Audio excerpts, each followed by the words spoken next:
Picture this. The world as we know it is ending, and the only survivors might be creatures that ruled the Earth 65 million years ago. What if I told you that in a post-apocalyptic world, dinosaurs would be the ultimate survivors, and humans would be the endangered species? Welcome to New York City 2025. The skyline that once represented human achievement now stands as a monument to our downfall. But this isn't just another end-of-the-world story, because something incredible is happening in the shadows of our fallen civilization. Scientists at the Manhattan Research Institute have been secretly working on a project that would make Jurassic Park look like a petting zoo, but they never imagined they'd need their creations to save what's left of humanity. Dr. Sarah Chen stands at the observation deck of the research facility, watching as the last evacuation helicopters disappear into the toxic orange sky. The nuclear fallout from the global conflict has made most of the planet uninhabitable, but here's where it gets interesting. Her team has been studying how different species might survive in extreme conditions, and they've made a discovery that will change everything you thought you knew about extinction. But that's not even the best part. Wait until you hear what they found in the underground laboratories. 3 months earlier, Sarah's team had successfully recreated not just dinosaur DNA, but entire ecosystems from the Mesozoic Era. They weren't just bringing back individual species. They were rebuilding the food chains, the plant life, even the atmospheric conditions that these creatures thrived in. The project, codenamed Genesis Ark, was humanity's insurance policy against climate change. Nobody expected they'd need it this soon. As Sarah descends into the facility's lower levels, the air grows cleaner, more breathable. The thick concrete walls have protected this underground world from the radiation above. Emergency lighting casts eerie shadows on the walls. But there's something else.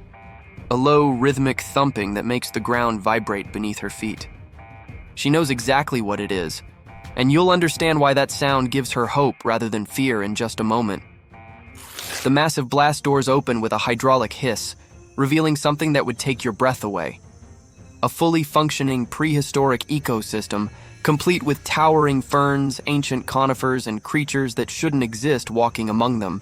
But here's the twist that changes everything. These aren't just museum pieces. They're perfectly adapted to survive the exact conditions that are killing everything else on the planet. A gentle giant Brontosaurus raises its head as Sarah approaches, its massive eyes surprisingly intelligent and calm. This isn't the Hollywood monster you'd expect. It's humanity's unlikely savior. The herbivorous dinosaurs have been thriving on the specially cultivated plants that can process the toxic air and convert it back to breathable oxygen. They're living air purification systems, and that's just the beginning of what they can do. But wait, there's something even more amazing you need to see. In the adjoining chamber, a pack of velociraptors moves with calculated precision through obstacle courses that would challenge Olympic athletes. These aren't the savage killers from the movies. Dr. Chen's team has learned to work with their pack intelligence, and what they've accomplished together will make you rethink everything you know about cooperation between species. "Aria, show me the surface conditions," Sarah says to the facility's AI system. The holographic display reveals the devastating reality above. Radiation levels that would kill a human in minutes. Temperatures that have dropped below freezing due to nuclear winter, and atmospheric toxicity that has wiped out most plant and animal life. But here's where the story gets really interesting. Every single condition up there is something dinosaurs have already survived in their evolutionary history. The Triceratops in Sector 7 is browsing peacefully on specially engineered plants that actually thrive on radiation, converting it into energy through a process similar to photosynthesis. The Ankylosaurus, with its armored hide, is naturally resistant to radiation exposure, and the Parasaurolophus can communicate across vast distances using infrasound calls that penetrate through the atmospheric interference better than any human technology. But you haven't seen anything yet. Wait until you meet the carnivores. The Allosaurus paces behind reinforced barriers, but not because it's imprisoned, because it's protecting something precious. Behind it, a cluster of eggs lies buried in specially heated sand. These aren't just any eggs. They're the next generation, genetically enhanced to process the toxic environment above ground and turn it into something livable again. Sarah's tablet chimes with an urgent message from Dr. Marcus Webb, her research partner who stayed behind in London. The message is grainy, transmitted through the few remaining satellite networks, but his excitement is unmistakable. Sarah, you need to see this. The baryonyx we released into the Thames. They're not just surviving, they're cleaning the water. The radiation levels downstream are dropping by 15% every day. This changes everything, because what Dr. Webb has discovered in London is happening in research facilities around the world. In Berlin, Stegosaurus herds are breaking down contaminated concrete with their powerful tail spikes and digestive acids, creating fertile ground where nothing should grow. In Sydney, pteranodons are carrying specially designed seed pods across the continent, replanting forests in areas where the fallout has been cleared by ankylosaurus herds. But here's the part that will give you chills. The dinosaurs aren't just surviving randomly. They're working together in ways that suggest something far more complex than instinct. Sarah receives another transmission, this time from Tokyo. Dr. Yuki Tanaka's voice is filled with wonder as she describes watching a group of triceratops deliberately herding contaminated debris into concentrated areas where Dilophosaurus packs break it down with their acidic saliva.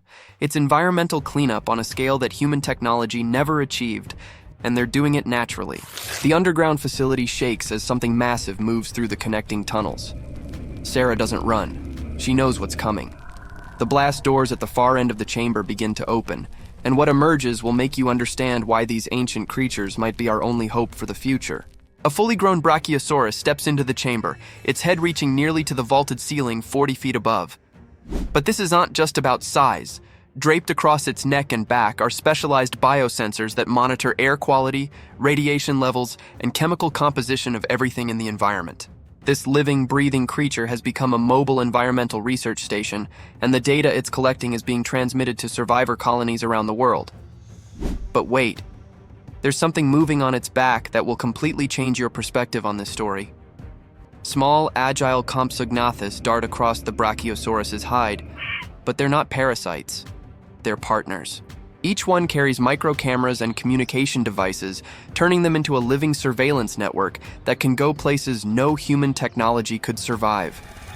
They're the scouts, the early warning system, and the communication link between the underground facility and the devastated world above. The implications are staggering, and you're about to understand why this isn't just a survival story. It's about evolution in real time. Sarah's computer screen fills with data streams from dozens of locations worldwide. Pachycephalosaurus herds in the Rocky Mountains are using their reinforced skulls to break through collapsed tunnel systems, creating safe passages for human survivors. In the Amazon, Spinosaurus are using their semi-aquatic abilities to navigate flooded areas and establish clean water sources. Each species is naturally adapted to handle specific aspects of the post-apocalyptic environment. The facility's alarm system suddenly activates, but Sarah doesn't panic. She knows this sound. It's not danger, it's opportunity. The surface sensors have detected something that changes everything about humanity's chances for survival. The main screen displays real-time footage from Central Park. Where once there were dead trees and contaminated soil, something incredible is growing. Plants that shouldn't exist in this toxic environment are not just surviving, they're thriving. And walking among them, like gentle gardeners tending their crops, are the herbivorous dinosaurs that were released months ago during the initial chaos. But here's the part that will make you believe in miracles. The air quality readings show oxygen levels that are actually higher than they were before the apocalypse. Dr. Chen activates the facility's communication array and begins broadcasting to survivor settlements worldwide. Her message is simple but revolutionary. This is Dr. Sarah Chen at the Manhattan Genesis facility. We have confirmed sustainable life on the surface. The ecosystem restoration is ahead of schedule. Prepare for surface operations. Responses flood in from around the globe. London reports baryonyx have cleared the Thames of radiation. Berlin confirms Stegosaurus herds have broken down enough contaminated infrastructure to begin rebuilding. Tokyo announces that pteranodon seed bombing has restored vegetation across hundreds of square miles. But the most amazing message comes from a place you'd never expect. Manhattan Control, this is Captain Rodriguez at the International Space Station. You need to see what we're seeing from up here. The satellite feed shows a view of Earth that defies belief. Green patches are spreading across the continents like healing wounds.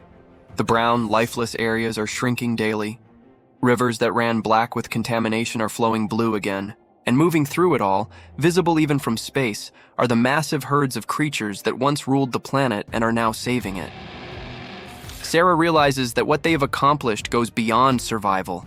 They've triggered a planetary healing process that's happening faster than anyone thought possible. The dinosaurs aren't just adapting to the post-apocalyptic world, they're transforming it back into something livable.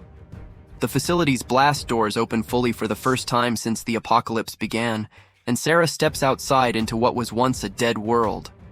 The air is clean enough to breathe without filters. Plants are growing through cracks in the sidewalks. And walking down what used to be Fifth Avenue, a small herd of Parasaurolophus calls to each other with sounds that echo beautifully off the surrounding buildings.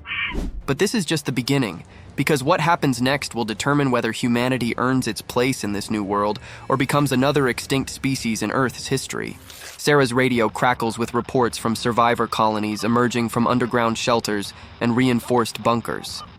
They are not coming out to a dead world. They are entering a planet that's already healing, guided by creatures that understood survival on a timescale humans never imagined. The question isn't whether dinosaurs could survive an apocalypse. They already have, and they're showing us how to do it too. But here's what I want to know from you. Which of these prehistoric survivors do you think has the best chance of making it through any apocalyptic scenario? Do you think the heavily armored Ankylosaurus with its natural radiation resistance would outlast everything else? Or would the intelligent pack-hunting velociraptors adapt fastest to changing conditions? Maybe the massive, gentle Brontosaurus with their efficient plant processing abilities would inherit the Earth? Drop your thoughts in the comments below and let me know which dinosaur you think would be the ultimate apocalypse survivor. And here's something fun to think about. If you found yourself in a post-apocalyptic world face-to-face with these ancient creatures, which one do you think would consider you lunch first? The lightning-fast velociraptor with its razor-sharp claws and pack intelligence? The powerful Allosaurus with bone-crushing jaws that could snap you in half? Or the fish-eating Baryonyx with its crocodile-like snout and massive hooked claws? Vote in the comments and tell me which prehistoric predator would make the shortest work of catching you in their territory. The age of dinosaurs isn't over. It's just beginning again. And this time, we might just be lucky enough to witness it.